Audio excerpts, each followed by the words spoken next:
এমনিতে উম্মতে মুহাম্মাদের হায়াত কম, বেশি না কম? আগেকার উম্মত হাজার হাজার বছর বেঁচেছে, তাই না? 500, 200, 300, 400, 500 বছর বেঁচেছে। তা আমাদের 60-70 বছর। এর মধ্যে যদি এই সুযোগগুলো কাজে না লাগাই তাহলে হবে? আল্লাহ পাক আমাদেরকে এইভাবে মৌসম, আমলের মৌসম খুঁজে খুঁজে আমল করার তৌফিক দান করুন। প্রতিদিন আমরা একটা করে হজ আর একটা করে ওমরা করতে পারি। প্রতিদিন একটা করে হজ, একটা করে ওমরা করা সম্ভব। বলতে পারেন ভাই কিভাবে? এই হাদিসটা শুনেন। আল্লাহর নবী মুহাম্মদ সাল্লাল্লাহু আলাইহি ওয়াসাল্লাম বলেছেন, আমি এবারও সহ সবগুলো বলতে গেলে অনেক সময় যাবে, খুব সংক্ষিপ্ত করে বলছি। যে ব্যক্তি ফজরের নামাজ জামাতের সাথে পড়ে, বলেন আমার সাথে, যে ব্যক্তি ফজরের নামাজ জামাতের সাথে পড়ে, এরপর সালাম ফিরানোর পরে ওই জায়গায় বসে থাকে, সালাম ফিরানোর পর ওখানেই বসে থাকে, বসে বসে আল্লাহ পাকের জিকির আজগার তাসবিহ তাহলিল করতে থাকে। ধরেন আপনি আয়াতুল কুরসি পড়লেন, 3 কুল পড়লেন, ঠিক আছে, আপনি সুবহানাল্লাহ পড়ছেন, আলহামদুলিল্লাহ পড়ছেন, আল্লাহু আকবার পড়ছেন, মানে যেগুলো জিকির আজগার, মাসনুন জিকির আজগার, যেগুলো অথেন্টিক, প্রমাণিত। প্রয়োজনে বসে কোরআন তেলাওয়াত করলেন, কিছুক্ষণ আল্লাহর কাছে দোয়া করলেন, এভাবেও হতে পারে। এভাবে করার পর সূর্য উঠে গেল। ধরেন জামাত আপনাদের এখানে কয়টায় হয়? হ্যাঁ, 5:50 বা 55 এরকম না? সূর্যোদয় তো হচ্ছে এখন প্রায় 6:30 কি 40-এর দিকে। ধরেন 7টা পর্যন্ত আপনি জিকির আজগার করলেন, নামাজ ধরলেন, ধরে সকাল 7টা পর্যন্ত ওইখানেই আপনি আছেন মসজিদে, জিকির আজগার করছেন, তাসবিহ তাহলিল করছেন, কোরআন তেলাওয়াত করছেন, একটু দোয়া করছেন, ঠিক আছে? এই সময়টা কাজে লাগালেন। সূর্য উঠে গেল, ওঠার পরে আপনি মাত্র 2 রাকাত নামাজ পড়লেন। এই নামাজটাকে বলে ইশরাকের নামাজ। কিসের নামাজ? ইশরাক। এবার আপনি চলে গেলেন, মসজিদ থেকে বের হলেন। নবী সাল্লাল্লাহু আলাইহি ওয়াসাল্লাম বলছেন, এই ব্যক্তির আমলনামায় একটা কবুল হজ, একটা কবুল ওমরার নেকি দেওয়া। তো এগুলো পাওয়া যাবে? একটা হজ করা 4টাখানি কথা? সবার তো তৌফিকও হয় না, হয়? অনেকের টাকা আছে, হজ করতে পারে না, আছে না? অনেকের টাকা আছে, হজ করতে পারে না, সামর্থ্য আছে, যেতে পারে না। অনেকের শেষ বয়সে শরীর কুলায় না। আর হজ ওমরার কাজগুলো একটু কষ্ট আছে, এগুলো বৃদ্ধ বয়সে যারা যান তাদেরকে বেগ পেতে হয়। ইমানের জোরে তারা করেন, কিন্তু শারীরিক কষ্ট আছে। এই কাজগুলো যুবক বয়সে করা উচিত। আল্লাহ পাক আমাদের সবাইকে এই যৌবনে হজ করার তৌফিক দান করেন। যারা আল্লাহর ঘর দেখে নাই তাদেরকে আল্লাহর ঘর দেখার তৌফিক দান করেন। তো এই আমলগুলো আমরা ছাড়বো না ইনশাআল্লাহ। আরেকটা আমল আমি বলে দেই, এটাও খুব গুরুত্বপূর্ণ একটা আমল। আর আমি যা বলছি আল্লাহ পাক যেন আমাকে আমল করার তৌফিক দান করেন। আল্লাহ রাব্বুল আলামিন আরেকটা হাদিসের মধ্যে, কুদসির মধ্যে বলছেন যে রাত যখন শেষ অংশ আসে, রাতের শেষ অংশে আল্লাহ পাক বলছেন, রাতের শেষ অংশে আল্লাহ রাব্বুল আলামিন প্রথম আসমানে নেমে আসেন। আর কিভাবে আল্লাহ নেমে আসেন এটা ব্যাখ্যা করার দরকার নাই।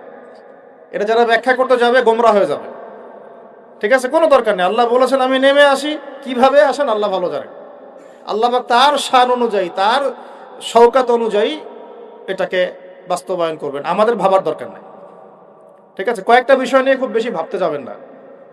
আল্লাহ পাক কেমন, আল্লাহ কোত্থেকে আসলো, ঠিক আছে? আল্লাহ আল্লাহ পাক মানে আল্লাহর হাত কেমন, আল্লাহর চেহারা কেমন, আল্লাহ কেমন, অবয়ব আছে কি নাই, এত কিছু ভাবার দরকার নেই। যারা এগুলো নিয়ে বেশি ভাবতে গিয়েছে গোমরা হয়ে গেছে। আল্লাহ আল্লাহর মতো। আল্লাহ কার মতো?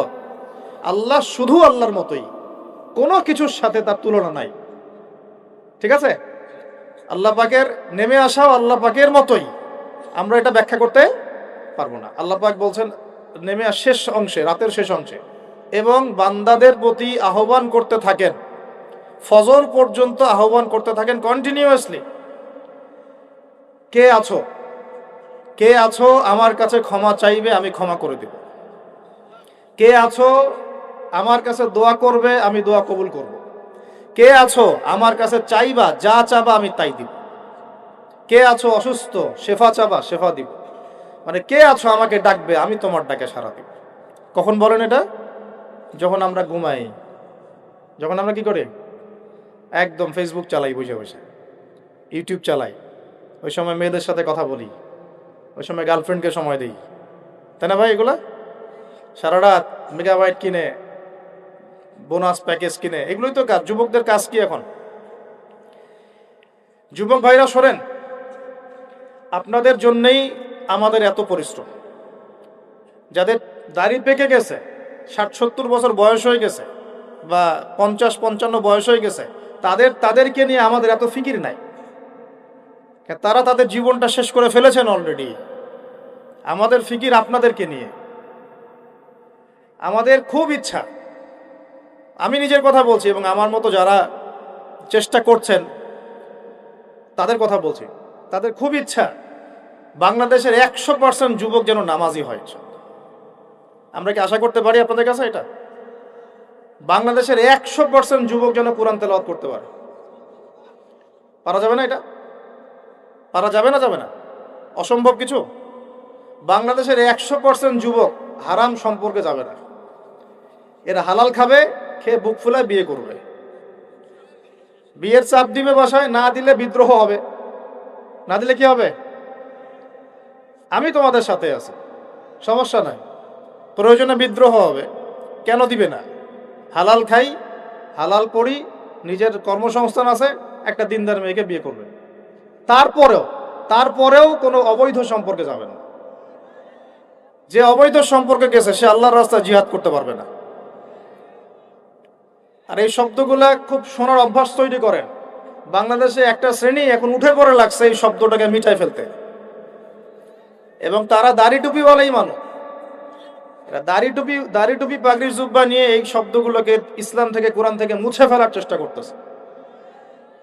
সবার আগে তোমাদেরকে 5 ওয়াক্ত নামাজি হইতে হবে, সবার আগে তোমাদেরকে কোরআন বলা হইতে হবে, এবং দিনের প্রত্যেকটা কাজ নবী সাল্লাল্লাহু আলাইহি ওয়াসাল্লামের সুন্নত মোতাবেক করতে হবে। এইভাবে যখন নিজে থেকে গড়ে তুলবা, হালাল রিজিক খাবা, তারপরে নেককার স্ত্রী বিয়ে করে আদর্শ পরিবার গঠন করবা, সবাই সৎ কাজে আদেশ করবে, অসৎ কাজে নিষেধ করবে ইনশাআল্লাহ। বাংলাদেশের প্রত্যেকটা এলাকায় যুবকদের একটা কাফেলা তৈরি করতে হবে, এবং এই কাফেলার উদ্দেশ্য হবে একটাই, যে কোরআন সুন্নাহকে হাতে নিয়ে দুনিয়াতেও সফল হব, পরকালেও জান্নাতে যাবো ইনশাআল্লাহ। এবং আল্লাহর জমিনে আল্লাহর দিন কায়েম না হওয়া পর্যন্ত হাল ছাড়বো না ইনশাআল্লাহ।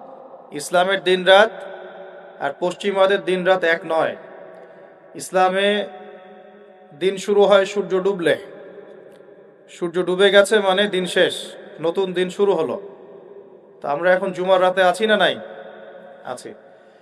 তো জুমার রাত চলছে, আগামীকাল জুমার দিন। তা আমাকে বলা হয়েছে যে আপনাদের এলাকায় একটা সমস্যা, যে জুমার নামাজের আগে আগে আপনারা মসজিদে আসেন। কথা কি সত্য না মিথ্যা? হ্যাঁ, সত্য না মিথ্যা? ধমক দিব না, আগে একটা ফজিলত বলি, শুনেন। নবী সাল্লাল্লাহু আলাইহি ওয়াসাল্লাম বলেছেন, বলেন সাল্লাল্লাহু আলাইহি ওয়াসাল্লাম, জুমার দিনে যে ব্যক্তি সকাল সকাল গোসল করে, বলেন আমার সাথে, জুমার দিন যে ব্যক্তি সকাল সকাল গোসল করে, আলোচনা তো খালি শুনলেই হবে না, মনেও রাখতে হবে। এই জন্য আমার সাথে বললে মনে থাকবে ইনশাআল্লাহ। জুমার দিন যে ব্যক্তি সকাল সকাল গোসল করে, উত্তম কাপড় পরিধান করে, উত্তম কাপড় মানে আপনার ভালো কাপড়টা, আপনার সামর্থ্যের সেরাটা, আপনার সামর্থ্যের মধ্যে সেরাটা। এরপরে সুগন্ধি ব্যবহার করে। আতর সুগন্ধি আছে তো বাসায়? যার ঘরে আতর নাই তার ঘরে তো কিছুই নাই। যে সুগন্ধি ভালোবাসে না সে তো নবী সাল্লাল্লাহু আলাইহি ওয়াসাল্লামের সুন্নতের উপর আমল করলো না। আল্লাহর নবী সাল্লাল্লাহু আলাইহি ওয়াসাল্লাম বলছিলেন, এই দুনিয়াতে যা কিছু আছে, পুরা দুনিয়াতে, তার মধ্যে আমার 3টা জিনিস পছন্দ। কয়টা ভাই? 1 নাম্বার সলাহ, 1 নাম্বার নামাজ। এটা আমার চোখের শীতলতা। নামাজে দাঁড়ালে আমার হৃদয় শান্ত হয়, চোখ ঠান্ডা হয়ে যায়। এটা নবী সাল্লাল্লাহু আলাইহি ওয়াসাল্লামের পছন্দের। আর ওইটাই এখন উম্মত আদায় করে না। তো সেই উম্মত মাইর খাবে না তো কে মাইর খাবে? কথা বলেন। যে উম্মত নামাজ পড়ে না সেই উম্মত মাইর খাবে না তো কে মাইর খাবে? ওইদিকে পড়ে আসছে, আগে হাদিসটা বলে নে। 2 নাম্বার, এই পুরা দুনিয়ার মধ্যে আমার পছন্দ হচ্ছে সুগন্ধি। কি পছন্দ? সুগন্ধি। 10টা টাকা যদি আর্ন করেন 1 টাকার সুগন্ধি কিনেন, সুন্নত। সুগন্ধি সাথে রাখতে হয়, ব্যবহার করতে হয়, মনটাও ভালো থাকবে। আর সুগন্ধি বেশি ইউজ করলে রোগ ব্যাধিও কম হয়, কারণ রোগ ব্যাধি মনের সাথে সম্পৃক্ত। দুর্গন্ধময় জায়গায় থাকলে আপনার রোগ ব্যাধি বেশি হবে। এই জন্য পরিষ্কার পরিচ্ছন্ন থাকতে হবে, একদম টিপটাপ পরিপাটি। এটা হলো মুসলমানদের চরিত্র। আল্লাহ পাক তৌফিক দান করুন।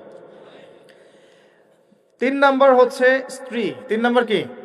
স্ত্রী। স্ত্রীরা আমার পছন্দ। নবী সাল্লাল্লাহু আলাইহি ওয়াসাল্লামের এই 3টা জিনিস পৃথিবীতে পছন্দ ছিল, পুরা দুনিয়ার সবকিছুর মধ্যে। তো এখান থেকে বললাম, জুমার দিনে যে ব্যক্তি সকাল সকাল গোসল করে, উত্তম কাপড় পরিধান করে, আতর খুশবু ব্যবহার করে, বাহনে চড়ে নয়, পায়ে হেঁটে মসজিদে যায়। কিসে করে? পায়ে হেঁটে মসজিদে যায় এবং খতিব, ইমাম সাহেব খতিবের কাছাকাছি বসে, দূরে দূরে নয়, যতটা পারে কাছে বসে। আর এই কাছে বসতে গিয়ে মানুষের ঘাড় ডিঙানো যাবে না। যদি আপনার আগে কেউ চলে যায়, তার ঘাড় ডিঙানো যাবে না, এটা অন্যায়। যদি আপনার আগে চলে যায়, তাহলে সে আগে বসার অধিকার রাখে। তো ঘাড় না ডিঙিয়েই যদি যাওয়া যায়, যতটা সামনে যাওয়া যায়, ইমামের কাছাকাছি বসে। এরপর ইমাম সাহেব খুতবা শুরু করলে মনোযোগ দিয়ে খুতবা শোনে। ইমাম সাহেব খুতবা শুরু করলে দিলের কান দিয়ে মনোযোগ দিয়ে খুতবা শোনে। খুতবা চলাকালীন কাউকে ডিস্টার্ব করে না, কাউকে কষ্ট দেয় না। মোবাইল টিপার তো প্রশ্নই ওঠে না, কাউকে কষ্টও দেয় না। এবং ইমামের সাথে নামাজ আদায় করে। কয়টা কাজ বললাম? আমার সাথে গোনেন। সকাল সকাল গোসল করে, তারপরে উত্তম কাপড় পরিধান করে, তারপরে আতর খুশবু ব্যবহার করে, পায়ে হেঁটে মসজিদে আসে এবং ইমামের কাছাকাছি বসে ইমামের সাথে নামাজ শেষ করে। এই কাজগুলো যে ব্যক্তি করবে, সে ব্যক্তির আমল নামায়, ভালো করে শোনেন, সেই ব্যক্তির আমল নামায় ওই যে বাড়ির থেকে বের হয়ে প্রত্যেক পা হেঁটে হেঁটে গিয়েছে না, এক একটা পদক্ষেপের বিনিময়ে আল্লাহ পাক 1 বছরের নফল রোজা, 1 বছরের নফল নামাজের নেকি দিবেন। এই হাদিসটাকে আগে জানতেন? আলহামদুলিল্লাহ, একটা হাদিস শোনাতে পারলাম যা আপনারা জানতেন না। আল্লাহ পাক এই হাদিসের উপর আমাকে, আপনাকে, সবাইকে আমল করার তৌফিক দান করুন। তাহলে এখন কি দেরি করে যাবেন না আগে আগে যাবেন? 1 বছর নফল রোজা রাখা কি 4টাখানি কথা? 1 বছর নামাজ পড়া কি 4টাখানি কথা? কন্টিনিউয়াসলি, কোনো ঘুম নাই, ক্লান্তি নাই, কন্টিনিউয়াসলি নামাজ পড়েছে 1 বছর, কন্টিনিউয়াসলি রোজা রেখেছে, একদিনও বাদ দেয় নাই, 4টাখানি কথা? প্রত্যেক পদক্ষেপে পাবেন ইনশাআল্লাহ এই কাজগুলো আমল করলে। আরেকটা হাদিসে আসছে, যে সবার আগে মসজিদে ঢুকবে সে একটা উট কুরবানির নেকি পাবে। তারপরে যে যাবে সে একটা গরু কুরবানির নেকি পাবে। তারপরে একটা খাসি, তারপরে একটা মুরগি, এইভাবে করতে করতে করতে ডিম পর্যন্ত আসবে। এরপরে ইমাম যখন খুতবা শুরু করে দিবে, তখন ফেরেশতারা খাতা বন্ধ করে ফেলেন। এই যে ভালো করে শোনেন, ফেরেশতা মণ্ডলী জুমার দিনে দরজার সামনে দাঁড়িয়ে থাকেন, মসজিদের দরজায় দাঁড়িয়ে থাকেন। কে আগে ঢুকলো সেটা লিখেন। এই যে আব্দুর রহমান আগে ঢুকেছে, এই যে আব্দুল্লাহ পরে ঢুকেছে 2 নম্বরে, আব্দুর রহিম 3 নম্বরে, এইভাবে লিখেন। তারপর যখন ইমাম খুতবা শুরু করে দেন, তখন খাতাটা বন্ধ করে তারা খুতবা শুনতে বসে যান। এরপরে যারা আসে তাদের নাম ওই লিস্টে আর ওঠে না। নামাজের নেকি পান, ফরজ আদায় হয় ঠিকই, কিন্তু খুতবা এবং জুমার নেকিটা আপনি হারিয়ে ফেলেন। তাহলে এখন আমরা